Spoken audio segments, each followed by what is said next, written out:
Hello, I'm Dr. Gloria Horsley. And I'm her daughter, Dr. Heidi Horsley.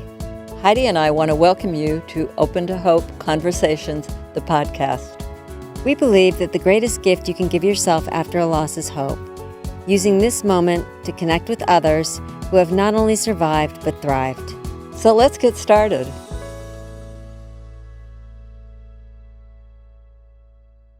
Welcome to the Open to Hope show. I'm your host, Dr. Gloria Horsley, with my daughter and co-host, Dr. Heidi Horsley.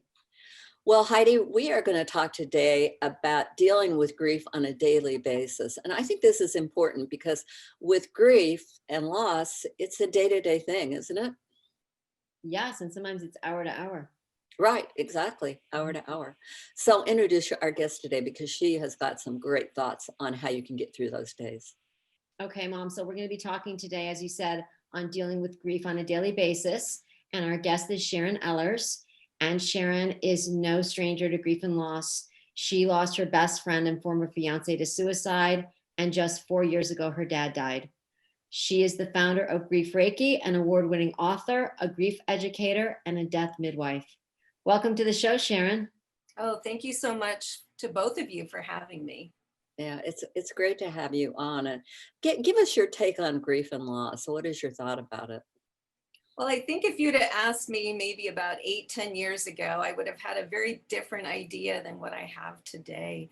And I think I would have probably said, you'll get through it. You just need to be strong and have a stiff upper lip and kind of it'll all fall into place. And I realized after the death of my best friend that does not work at all.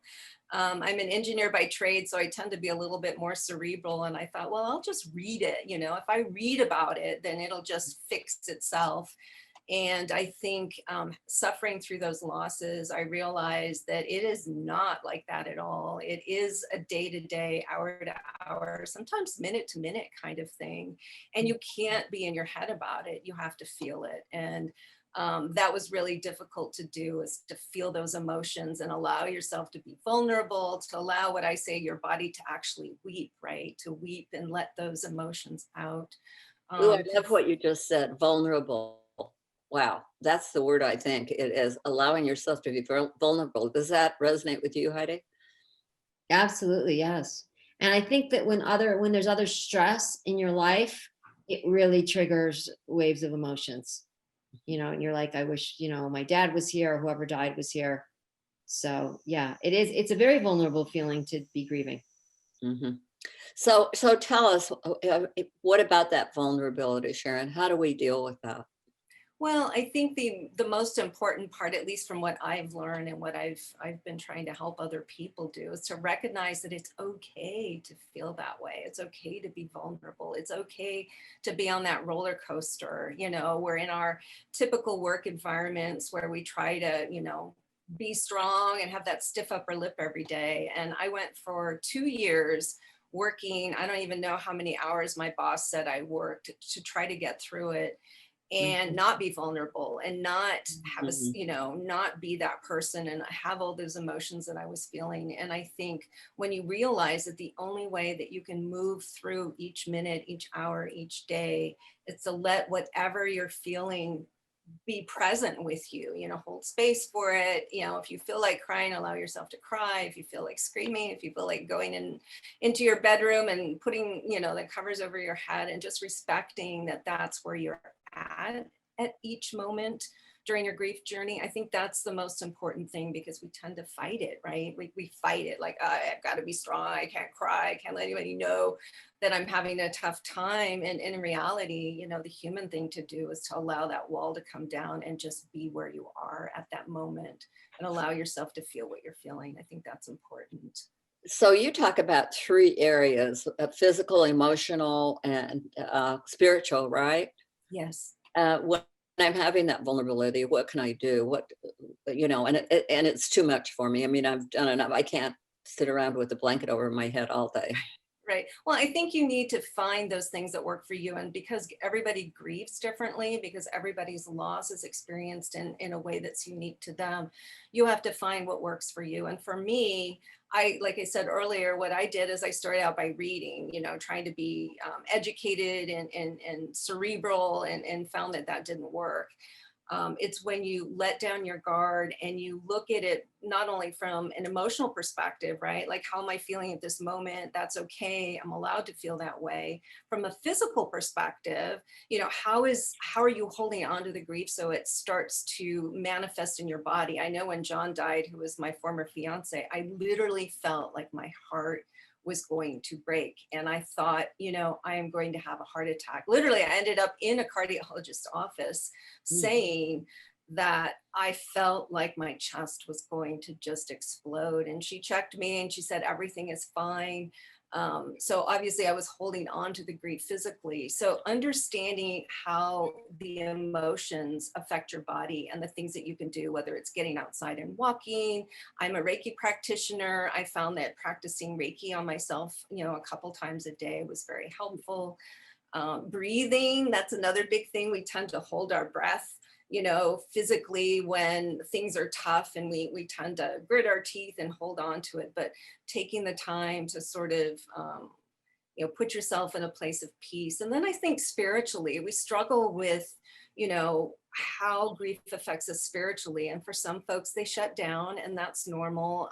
I found that I gravitated more to looking for things that, especially with my dad is very active from the other side. He sends so many messages all the time. Like, I was sitting in the backyard after cleaning the garage one day, and a lot of it was his stuff. And I just looked up at the sky and started crying. And I swear within minutes, there was this beautifully heart-shaped cloud in this blue sky that just appeared out of nowhere.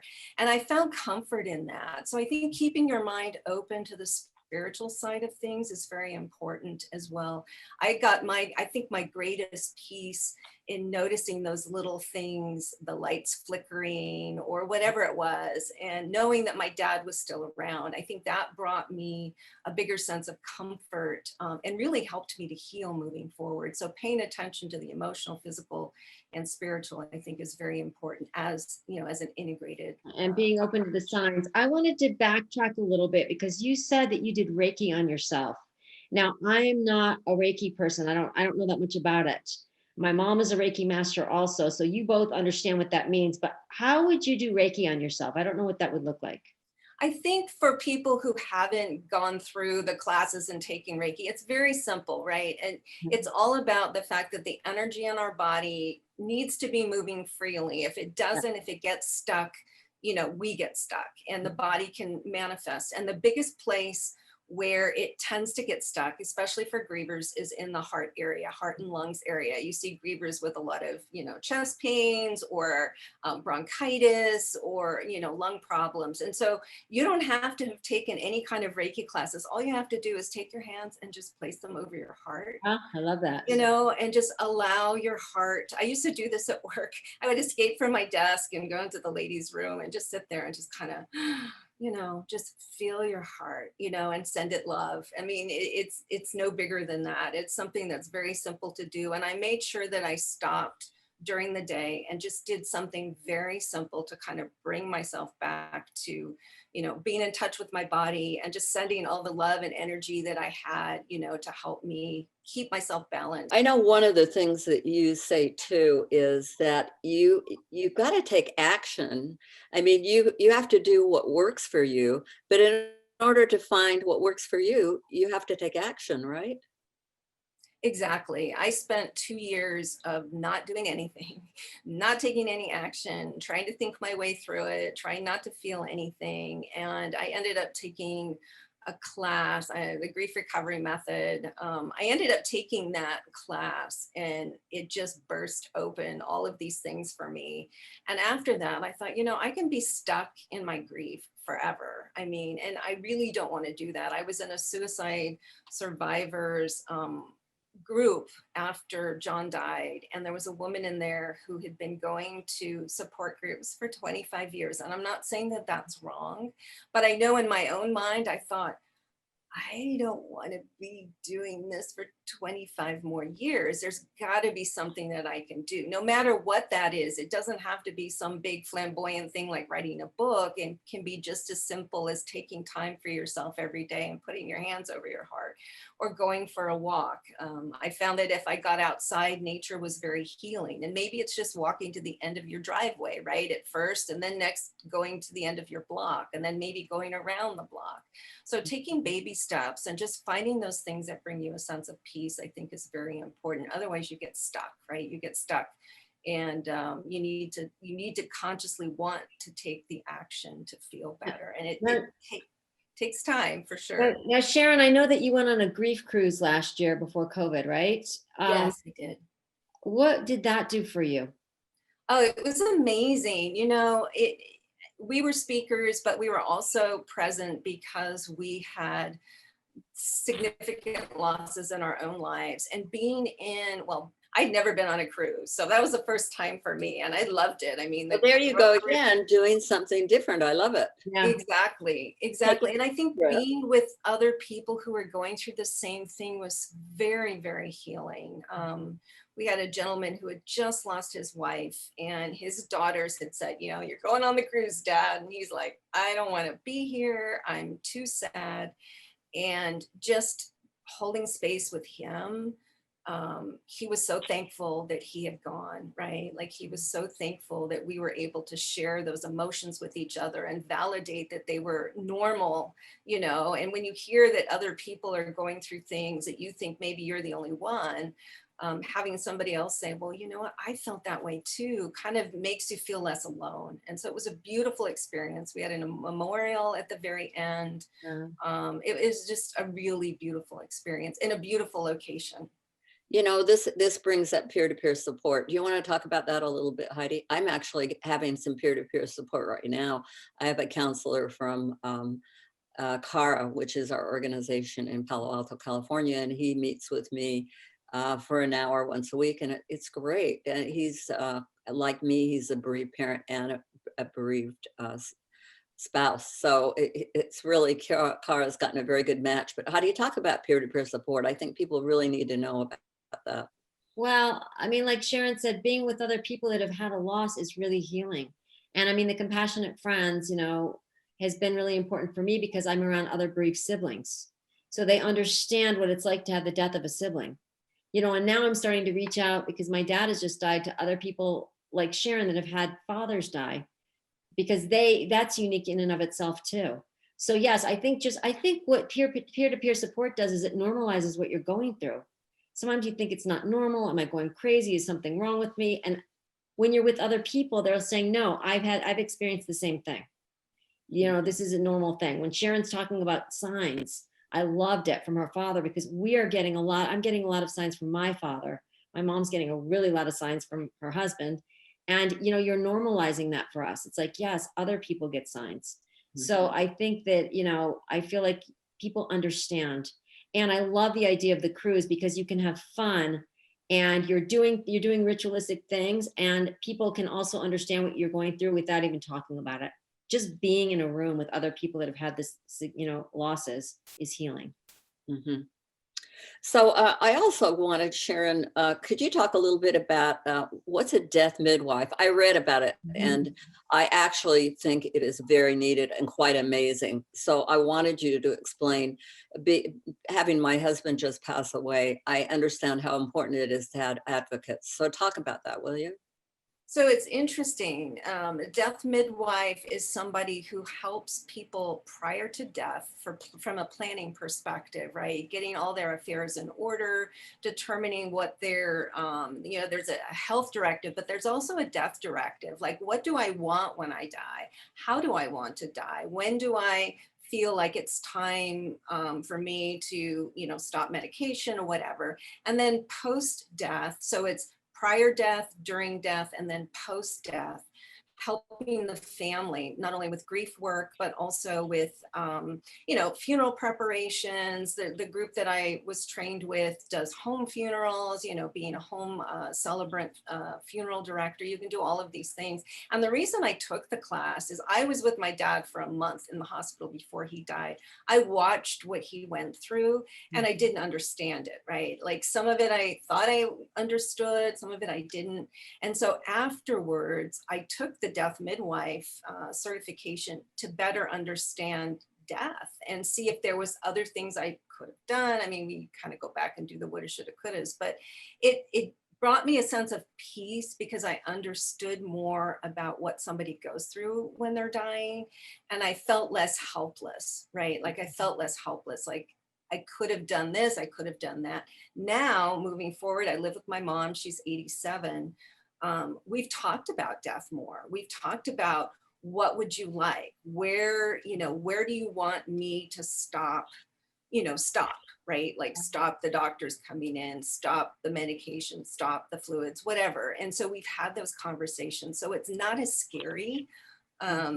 Moving into that, not only for myself, because I have my death file, right, where all my paperwork is. We couldn't find things after my dad died. We thought he had it all neat and organized, and it wasn't so much.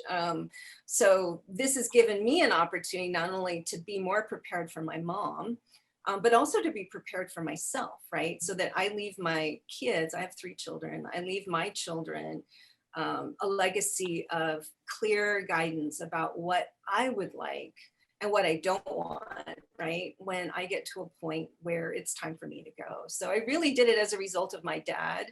But then I found it to be so empowering and just so helpful that I would love to be there for other people, as well, so that they aren't afraid and that they have things in order and that they're able to communicate to me, this is what I want, right? Like, I don't want to eat after a certain point.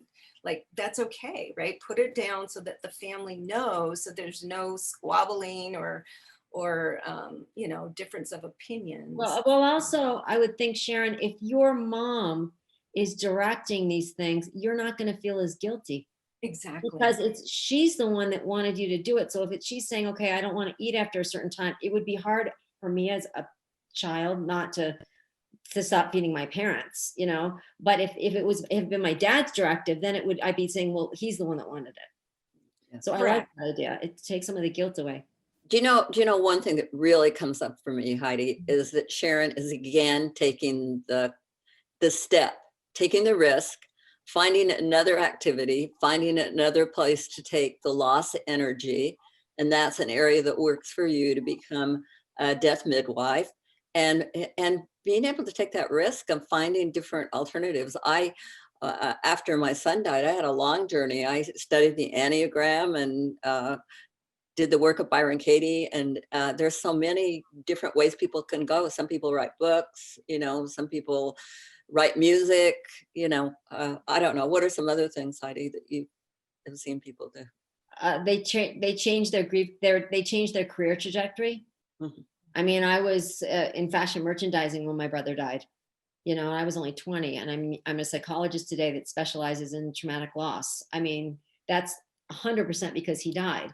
So yes, I mean, and like you said, they study different things. They get involved in peer support groups. They give back.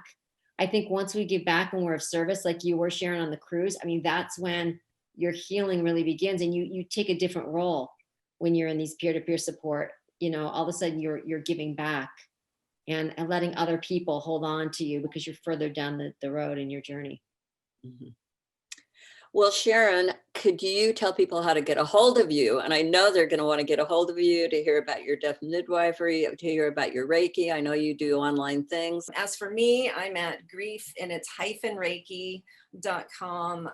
There's information on there about how to call me or how to send me an email. I would be happy to chat with folks. You realize how much you've been through and how much you can help other people. And that's really why I'm here as well. I'm not doing my cyber engineering. I'm trying to focus on helping folks, and now's a good time to do it. So. Now, do you have a website? I do. It's www.grief-reiki.com. Okay, great. Well, Sharon, thank you so much for being on the show today and sharing all this wonderful information with our guests. I appreciate it. Thank you for having me. It's an honor. I'm going to second what my mom said. Thank you for everything that you're doing to offer hope again for people that have had a loss. And I want to thank everybody for joining us today. And Heidi and I always want to remind you that if you've lost hope, please lean on ours until you find your own, and God bless. I'm Dr. Heidi Horsley. You have been listening to Open to Hope, the podcast. You can follow Open to Hope on Facebook, Instagram, and Twitter. To learn more, visit us at opentohope.com and go to Apple Podcasts to subscribe. I'm Dr. Gloria Horsley. Join us again next week for another Open to Hope conversation, where we invite you to lean on our hope until you find your own.